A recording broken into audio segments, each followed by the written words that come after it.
မိုက်တို့ရဲ့သွားရလမ်းတဲ့ခေါင်းစဉ်ကလူစိုးလူမိုက်တွေရဲ့ဘွားခီးလန်းဟာကြမ်းတမ်းခတ်ထန်ပြီးတော့ခရောင်းလမ်းပေါ်မှာရှောက်နေရတယ်လို့ပါပဲဘွားကခက်ခဲသလောက်လူတိုင်းရဲ့မုန်းတီးမှုကိုလည်းခံစားရပြန်တယ်တချို့လူတွေကဘွားကိုဖြစ်တယ်လို့နေထိုင်ပြီးတော့မိုက်တီမိုက်ကန်းနဲ့ဘွားကိုဖျက်ဆီးတတ်ကြတယ်တတ်မယ်ဖြတ်မယ်ခိုးမယ်လူမယ်ကိုရဖို့အတွက်ဆိုရင်ကလေးလေးကိုတော့တတ်ဖို့ဝင်မလေးဘူးလူမိုက်ဆိုတဲ့အမျိုးကအသွားနှစ်ဖက်ပါတဲ့ဓာတ်ကိုကင်ပြီးရှောက်ပိုက်ရမ်းနေတဲ့သူနဲ့တူတယ်ကိုယ့်လက်ရင်ပြက်ပြီးမှသူများကိုထိစေတဲ့အမျိုးလူမိုက်တော်များများရဲ့ဇက်သိန်းကမလှကြတာများတယ်ငယ်ကမိုက်ခဲ့တဲ့မိုက်ကျွေးတွေကကြီးမှပြန်ခံရတာများတယ်နော်ကိုမလုံးတော့ဘူးအေးဆေးဆေးနေတဲ့အချိန်ကြမှာအဲ့ဒီဆိုးကျိုးတွေကဝင်လာတာယောဂများလို့ပဲပေါ့ကောင်းနေချိန်မှာမစင်မကြည်ပဲစားတော့ခဲ့တာတွေကကြီးမှယောဂတွေဝင်လာပြီးဒုက္ခဖြစ်ရတာပဲတချို့ကံတဝင်းလူဆိုးကြီးတွေဆိုရင်သေကံကြီးကြမှာရရက်ဆက်ဆက်အသက်ခံရပြီးသေဆုံးရတဲ့သူတွေရှိတယ်အဲ့ဒီခါကျမှမှားပါတယ်လို့လုပ်လို့မရတော့ဘူးနောင်တပဲရတချို့လူမိုက်တွေကြတော့လဲတယ်အတိတရားရသွားပြီဆိုပြီးတော့လူမှုအကျိုးပြုတွေလုပ်ပြတယ်လူလိမ္မာကြီးတွေလိုနေပြကြတယ်ဒါပေမဲ့အတိတ်ရဲ့ရိတ်မဲကြီးဟာပျောက်ဖို့ခဲရင်းတယ်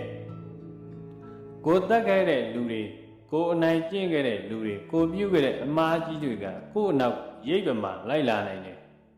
ငါလူမိုက်မလုပ်တော့ပါဘူးဆိုတဲ့စကားလုံးလေးတစ်လုံးနဲ့ဒီအပြစ်တွေကမကြေသွားဘူးတစ်ချိန်ပြန်ပြီးခံစားရမှာပဲကိုကိုမကျေနပ်တဲ့သူတွေရဲ့ငိုကြွေးတန်တွေကိုတက်ခဲ့စဉ်ကသေသူတွေရဲ့တောင်းပန်တန်တွေဒီအတန်တွေကိုကိုကြာရှုံးတဲ့တနေ့ပြန်ကြားနေရလိမ့်ဘလောက်ကုသူတွေလှုပ်လို့ဒီဝေကျွေးကမလွတ်နိုင်ဘူးတချို့တော့ပြောကြလိမ့်မယ်စိတ်ထဲပါလို့လှုပ်တာမဟုတ်သည့်အတွက်ကြောင့်လွတ်နိုင်တယ်ဆိုပြီးတော့ပြောရင်လည်းပြောမှာပေါ့အင်္ဂုလိမာလာတို့နောက်ခိုးသူတိုက်ယောက်ျားတို့ရဲ့ဝိတ္ထုကိုကြည့်ပြီးဒီစကားပြောနိုင်တယ်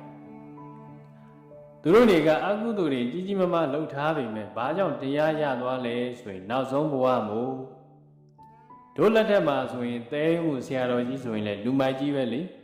သူလည်းလွတ်တယ်ဘာကြောင့်လဲဆိုရင်နောက်ဆုံးဘဝမို့ပဲ